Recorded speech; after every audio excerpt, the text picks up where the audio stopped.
Bueno, con el último ejemplo para calcular el volumen de sólidos de revolución por medio de capas cilíndricas. Tenemos la siguiente región, acotada por y igual a x,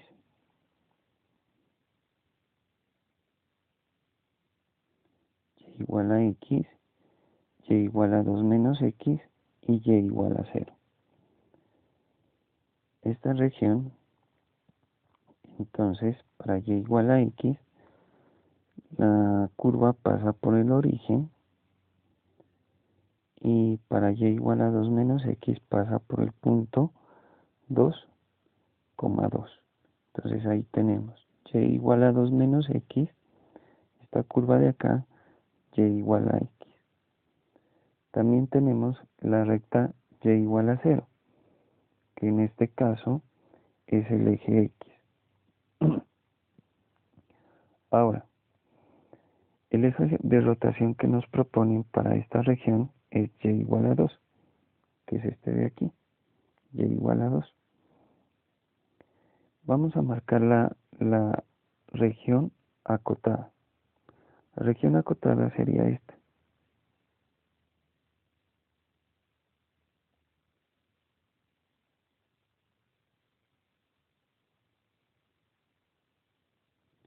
¿Listo? Ahora vamos a proceder a realizar una franja característica sobre ella, que tiene que ser en capas cilíndricas. No olviden, la franja característica siempre tiene que ser paralela al eje de rotación, mientras que en el método de los discos y las arandelas, esta franja tiene que ser perpendicular al eje de rotación. ¿Listo?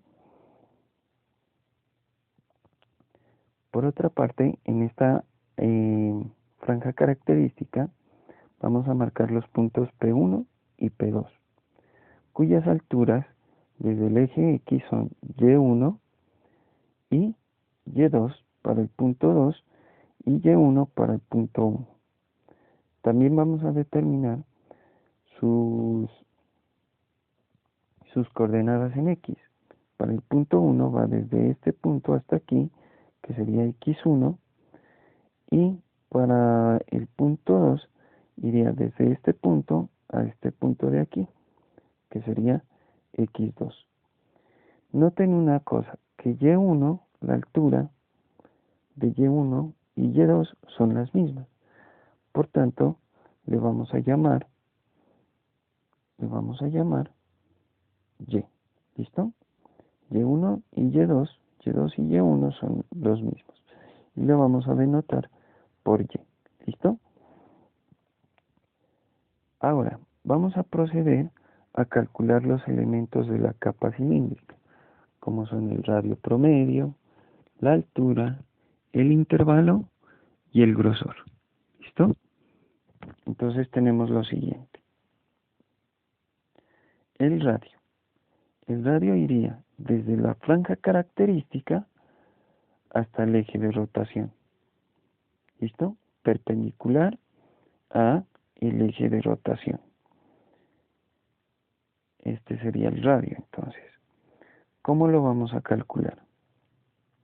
Tenemos que escoger la distancia de este punto, que es el eje de rotación, hasta el eje X. Y esa distancia es 2, ¿no es cierto? Que es la distancia más grande. Y la distancia más pequeña va desde el eje X hasta la franja característica, que sería esta altura, Y2 o Y1, es decir, ¿quién? Y, ¿no es cierto? Entonces tenemos dos cosas. Tenemos Y por este lado y tenemos 2 por este lado. Entonces, a la grande, que es 2, le vamos a quitar la pequeña, que es Y. ¿Listo? Y con eso obtendríamos el radio. Ahora vamos a proceder a calcular ¿qué? La altura. La altura va a ser el ancho de esta franja, de aquí, desde P1 a P2. Es decir, que para esta altura, para esa altura, vamos a coger esta distancia que es x2 y esta distancia que es x1. A la grande, que es x2, le voy a quitar la pequeña que es x1. ¿Listo? Entonces, de esta manera, la altura va a ser x2, que es la grande, menos x1, que es la pequeña. Pero noten una cosa, esto está en términos de x y el radio está en términos de y. Entonces, no hay una correspondencia. Si el radio está en términos de y, la altura también tiene que estar en términos de y. Para ello vamos a averiguar quién es x2 y quién es x1. Entonces, como x2 es esta distancia y por aquí está pasando esta recta, ¿sí la ven? La moradita. Entonces nos vamos aquí a la recta x2, que sería ¿quién? Y igual a 2 menos x. ¿Y despejamos quién? Despejamos x. Al despejar x tenemos 2 menos y. Esa parte sería x2, 2 menos y. Ahora, vámonos con x1, pero x1 corresponde al punto 1, P1. Y por P1 está pasando esta recta. Esa recta pasa por P1. ¿Quién es? Esa recta es y igual a x. Pero tenemos que despejar x. En este caso, x es igual a y. X igual a y, ¿para quién? Para x1. Por tanto, menos y. ¿Listo? De aquí obtendríamos la altura, que sería 2 menos y, que sería menos 2y. ¿Listo? Y así obtendríamos la altura, que es esta de aquí. 2 menos 2y. Ahora, vamos a proceder a calcular el intervalo. Para calcular el intervalo, vamos a ver dónde se está deslizando esta franja característica. Esta franja característica se desliza en la región acotada desde y igual a 0 hasta donde termina la región, que en este caso es a donde se cruzan las rectas y igual a 2 menos x y y igual a x, que es el punto y igual a 1. Entonces, la franja iría desde y igual a 0 a y igual a 1. ¿Sí? Por tanto, ya tendríamos el intervalo donde se va a definir la integral.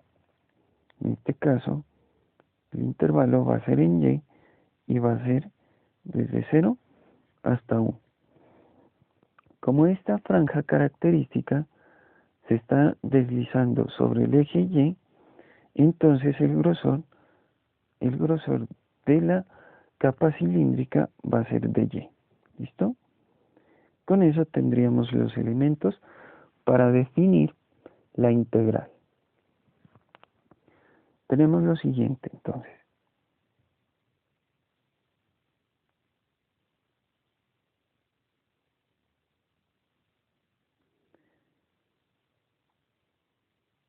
Tenemos que el volumen de un sólido por capas cilíndricas es 2pi por el intervalo, radio promedio, altura y su grosor.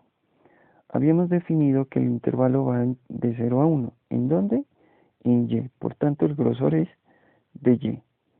Además, el radio promedio era 2 menos y la altura 2 menos 2y. De esta altura podemos sacar 2, que al multiplicarlo con 2 nos quedaría 4pi. Y de esta manera, al multiplicar el factor 2 menos y por 1 menos y, nos resulta el polinomio y al cuadrado menos 3y más 2, que al integrarlo y definirlo entre 0 y 1 por medio del teorema fundamental del cálculo, obtendríamos el volumen del sólido, que en este caso sería 10 pitercios unidades cúbicas. Se deja como tarea calcular el volumen del sólido de revolución, pero con los siguientes ejes de rotación. ¿Sí? Sería la misma región acotada, esta que está acá, toda esta región, pero esta región de aquí, pero a través de otros ejes de rotación, que son los siguientes. Los ejes de rotación van a ser y igual a menos 1, cuyo volumen del sólido de revolución sería 8 pitercios, y de igual manera, con eje de rotación x igual a 3, su volumen sería 4pi unidades cúbicas. ¿Listo? Se deja además otro ejercicio, que es el siguiente. Calcular el volumen del sólido de revolución para esta región acotada. Y igual a coseno de x, y igual a x al cuadrado, x igual a 2 para eje de rotación y y igual a 2 para otro eje de rotación. No olviden calcular los puntos de intersección de estas dos curvas para definir el intervalo de la integral. ¿Listo?